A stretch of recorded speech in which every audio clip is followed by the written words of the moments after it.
Olá, concurseiro! Espero que você esteja muito bem. Para a gente entender melhor o tema de tutela e curatela, vamos dividir a nossa conversa em 3 blocos. No bloco de hoje, a gente vai falar sobre tutela de menores e incapazes, entendendo para que ela serve, como se dá a nomeação do tutor e quais responsabilidades ele precisa ter. Primeiro, vamos pensar na tutela como uma forma de proteção. Ela existe para cuidar de quem não consegue cuidar de si mesmo, principalmente crianças que não estão com os pais e pessoas incapazes que precisam de ajuda.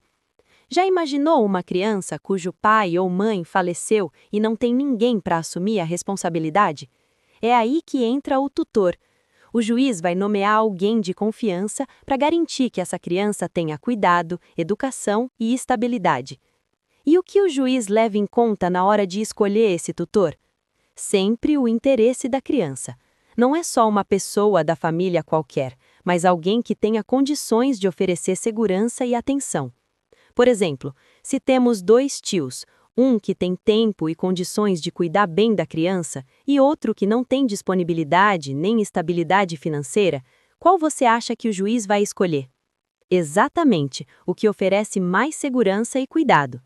Mas ser tutor não é só cuidar da criança no dia a dia, ele também precisa administrar os bens do menor com responsabilidade.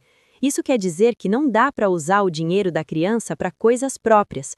Por exemplo, se há uma poupança ou algum imóvel deixado para ela, o tutor deve usar isso para educação, saúde e bem-estar. Cada gasto precisa ser pensando no melhor interesse do menor. E atenção, o tutor responde juridicamente por tudo o que fizer que prejudique a criança. Então, além de cuidar, ele tem uma responsabilidade legal. Por isso, o processo de nomeação é sério e o tutor deve prestar contas ao juiz regularmente.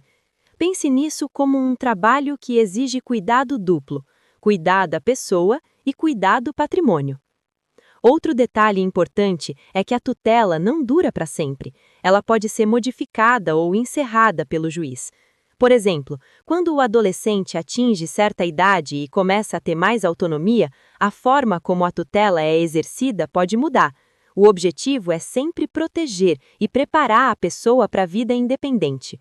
No próximo bloco, vamos avançar para a curatela de interditos e incapazes, entendendo quem precisa de curador, como ele é nomeado e quais cuidados especiais são exigidos.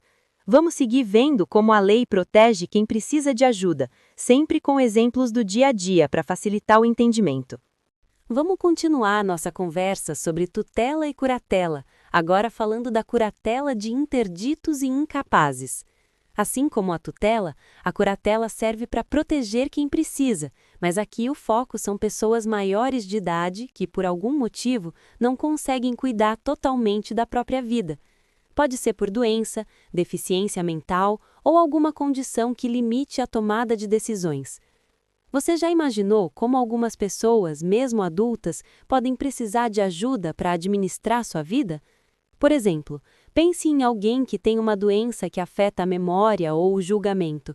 Essa pessoa pode ter dificuldade de pagar contas, cuidar do dinheiro ou tomar decisões importantes sozinha. É nesse momento que o juiz pode nomear um curador, alguém de confiança, para ajudar e garantir que seus direitos e bens sejam preservados. Na hora de escolher o curador, o juiz avalia quem está mais preparado para exercer essa função, sempre pensando no interesse da pessoa. Normalmente, familiares próximos são os primeiros considerados, mas se não houver ninguém adequado, outra pessoa de confiança pode ser nomeada. O importante é que o curador tenha capacidade, disponibilidade e honestidade para acompanhar de perto a vida do curatelado. O curador não é apenas um ajudante, ele também tem que cuidar do patrimônio da pessoa. Por exemplo, se o curatelado recebe aposentadoria ou tem um imóvel alugado, o curador precisa administrar esses recursos de forma responsável, garantindo que o dinheiro seja usado para o bem-estar da pessoa. Tudo precisa ser pensado para beneficiar quem depende da curatela. Um ponto muito importante é a prestação de contas. O curador deve informar regularmente ao juiz todas as decisões e como está administrando os bens. Isso protege o curatelado e garante que tudo esteja sendo feito corretamente. Pense nisso como se fosse um relatório de trabalho, mas com um impacto direto na vida de alguém que depende totalmente da sua ajuda. Também vale lembrar que a curatela não precisa durar para sempre. Se houver melhora na condição da pessoa ou mudança em sua situação, o juiz pode ajustar ou até encerrar a curatela. O objetivo é sempre equilibrar proteção com autonomia, ajudando a pessoa a ter liberdade quando for possível.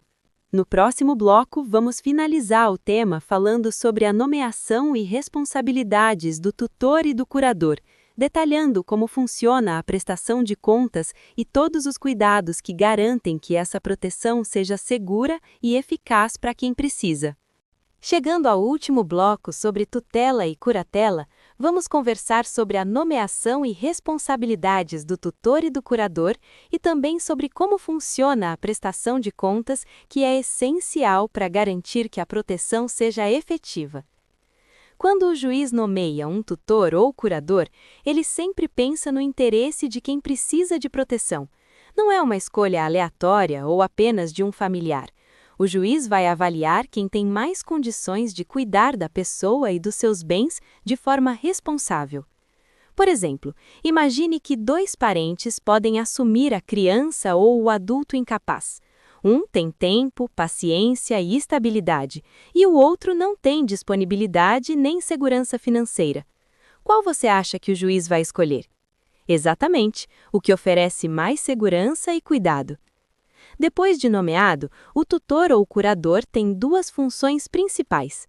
A primeira é cuidar da pessoa, garantindo saúde, educação, bem-estar e segurança.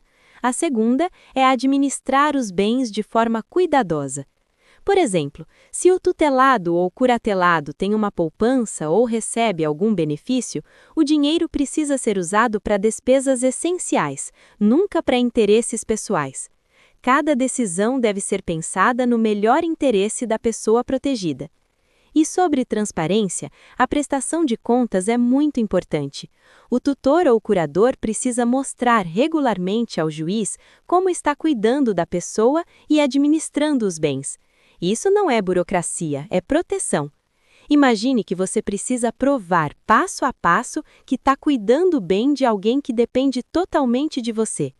Isso garante que tudo esteja sendo feito de forma correta e segura. Também é importante lembrar que a tutela e a curatela não precisam durar para sempre. Se a situação mudar, o juiz pode ajustar ou até encerrar a medida. Por exemplo, quando a criança atinge a maioridade ou quando um adulto recupera a capacidade para cuidar da própria vida, a intervenção do tutor ou curador pode ser reduzida ou encerrada.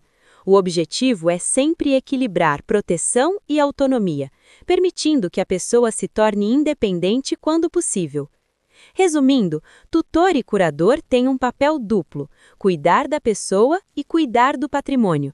É uma função de muita responsabilidade, que exige atenção, ética e compromisso com o melhor interesse do protegido.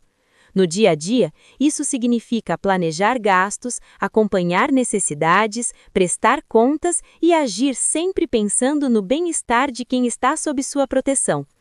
Aqui terminamos mais um bloco. Até o próximo!